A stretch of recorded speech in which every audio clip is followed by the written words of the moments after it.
Welcome to another exciting episode of Sports Buzz, a podcast where we talk about everything sports. I'm your host, Byron Daniel, and alongside me is my co-host, Kaltuma Garrard. Today we're talking about O.J. Simpson. We're diving deep into the life and death of a true sports legend. Kaltuma? That's right, Byron.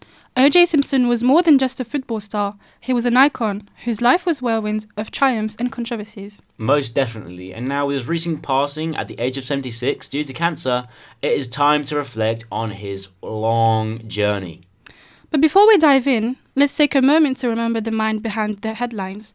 O.J. Simpson, affectionately known as the Juice, was a household name, known not only for his prowess on the football field, but also for his charismatic persona of the field. Definitely, most definitely. Simpson's athletic talents catapulted him into stardom, making him one of the most recognisable faces in the world of sports. But his life took a dramatic turn in 1994 when he was accused of the murders of his ex-wife, Nicole Brown, and her friend, Ron Goldman. The trial that was often referred to as the trial of the century captured the world's attention as millions tuned in to watch the courtroom drama unfold. And of course, who could forget the unforgettable police chase with O.J. Simpson white Bronco speeding down the freeway? Definitely. Despite the overwhelming evidence against him, Simpson was acquitted of the murders in 1995. But justice didn't stop there. In a civil trial, he was found liable for the deaths and ordered to pay a staggering $33.5 million in damages.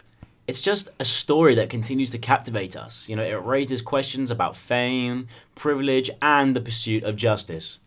As we bid farewell to O.J. Simpson, let's remember the complexities of his life and legacy and the impact he had on the world of sports and beyond. Most definitely. Now, shifting from O.J., let's dive into the drama that unfolded in the recent match between Chelsea and Everton. Mauricio Pochettino, the manager of Paris Saint-Germain, expressed his frustrations after Nicholas Jackson and Noni Madueke attempted to snatch a penalty of Cole Palmer during Chelsea's dominant 6-0 win over Everton. Pochettino condemned the behaviour. He emphasised the importance of collective mentality and was warning the players that such actions will not be tolerated in the future. And despite the heated dispute, Cole Palmer ultimately took and converted the penalty, adding to his impressive goal tally for the season. Palmer had already secured a hat-trick. He reaffirmed his role as the designated penalty taker, but he did acknowledge and understand the desire of his teammates to take responsibility. Pochettino made it clear that the incident won't affect his selection for the upcoming FA Cup semi-final against Manchester City, but he emphasised that the need for the young players to learn from their mistakes. Meanwhile, Everton's manager, Sean Dyche, lamented his team's defensive performance, describing it as a horrid night and a departure from their usual standards. Indeed, it was a match filled with drama and disappointment for Everton, but Chelsea's commanding victory continues to solidify their position in the league. As the season unfolds, it's clear that both on and off the field, the stakes are high and every decision matters. That is very true. If you think about it, football, it's a sport that is a team game. It is a team game and you have other players there with you for a reason. You can't do it on your own. There is no iron team, as everyone says. And, you can't really just be like that on the field. Obviously, it does work out, but it's not the point. The point is you're meant to be there with the rest of your team and, play the game, have some fun, and just work together as a collective group. What do you think, Kaltuma? Of course, drama happens all the time, and it's nice that they worked it out, but people cannot kind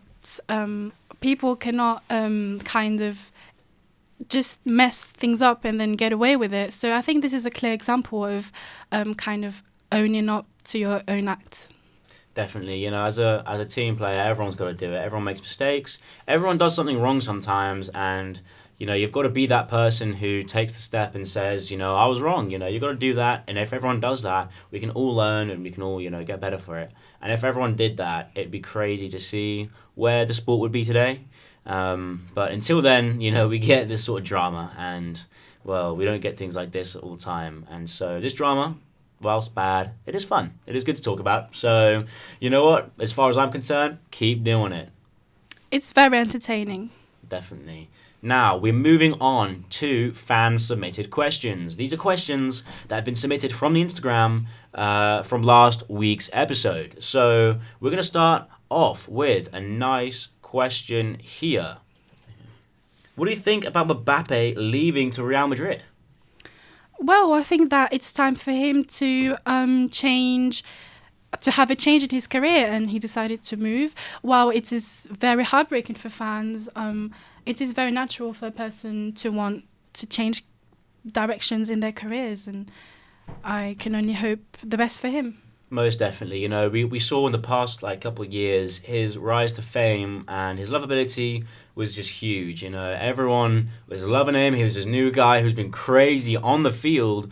And there's a point where you've just got to, make a decision to change your career, and it will benefit him, definitely. It's definitely a shock, but it's something that, has to be done. It's not like it's the first time either. This is obviously happens all the time with big shot players, and, we've just sort of got to take it as it is. It's not like he's leaving football. He's not retiring. We're still going to see him on the field, but it definitely is something that, will remain in our hearts. Kylian Mbappe, the starter off in Paris Saint-Germain, we're going to remember that for the rest of our lives. But, this move, it's far from the end of his career.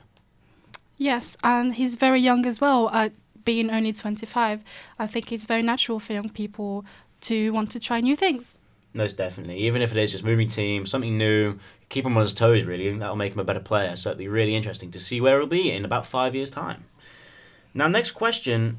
How do you feel seeing the older generation of footballers, sort of start to leave, start to retire, and the newer players come in and basically replace them? Well, it is very sad to say goodbyes to all these figures we grew up with, but it is only natural to welcome new people and new athletes in sports. So I think that it's a very natural cycle of life, and we should accept it, while as heartbreaking as it can be.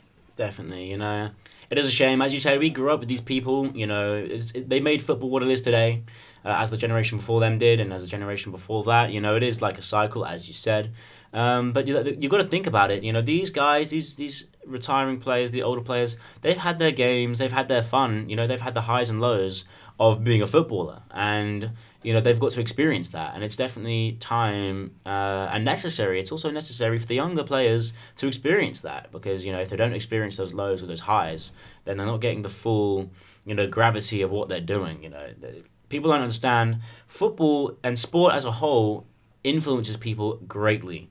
And the reason that is because footballers, they're people too. Even though you may just think of them as a number on the field, as a player kicking a ball around, these things happen to them too. And their passion, their own love and passion for the sport comes out, and that's really where we get the connection and we get the love for the players. And that is really what actually makes football what it is. So even though it is sad, for these older players to be moving on, it is necessary. It is necessary, and it's just the way it is, unfortunately. But moving away from this sadder topic, one very flattering question we have gotten. Why are we not in the stadiums live commentating? Why not? Why not? I think we should go there this instant. I think we should, it's the fans that love us, and it's the fans that make us, like everything really. And to be honest, it's not just the fans, it's us too. We're a great set of personalities. We've got a great team behind us, and it would be incredible, really. Despite all the jokes aside, it would be really incredible to get to do that. So I think soon, we may start looking into that. So any stadiums, drop us an email. We'd be interested. Yeah, you'll see us soon enough, and come and say hi. Most definitely. Well, and that is today's episode of Sports Buzz. Thank you for tuning in. Follow us on Instagram and YouTube to see more content. Definitely. Remember to subscribe and stay updated on all the latest developments in the world of sports. Thank you for listening. Until next time, keep buzzing with excitement.